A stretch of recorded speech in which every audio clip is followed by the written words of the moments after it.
am ready. GMA Weather. Serbisyong totoo ng GMA News. Hi, good morning, Susan. Bato, quick.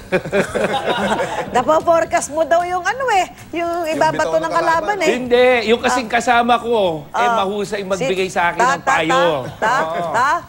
Yan si Igan. Ayan. Kala ko dinaan sa pagiging meteorologist Huwag ka nang magdahilan, magaling ka. Na 3-0 nga ako ni Bato eh.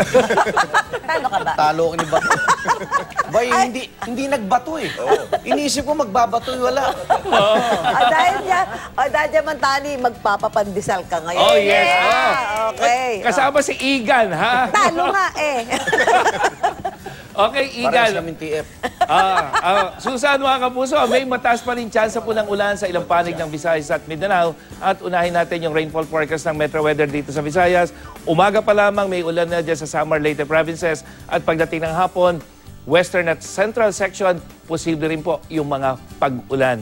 At sa Mindanao, may ulan din sa Eastern section, yung Caraga at Davao Region.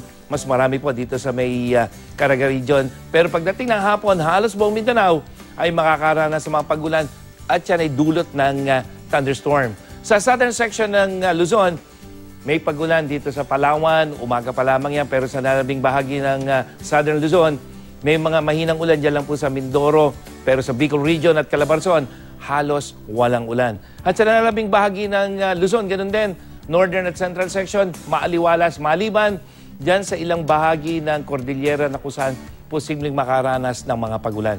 At dito sa Metro Manila, mababa pa rin ang tsansa ng ulan maghapon at ang ating init factor, mga kapuso, posibleng mas maalinsangan kaysa kahapon dahil aabot ng 37 degrees Celsius yung ating init factor, kaya dapat po I am ready tayo. At sa wind forecast ng Metro Weather, tail end of cold front pa rin ang umiiral dito sa may silangang bahagi ng Visayas at may amihan ka pa rin sa ilang bahagi ng Luzon. Pero unti-unti na, mga kapuso, humihina yung hanging amihan. At yung mga pag-ulang naranasan sa Visayas at Mindanao, yan ay dulot po ng tail end of cold front.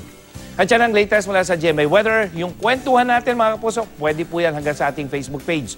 I-hashtag I am ready para sa inyong report ng matinding ulan o baha. I-hashtag din po ang tag-init goals para ikwento naman ang inyong family o barkada outing at ang weather sa inyong lugar.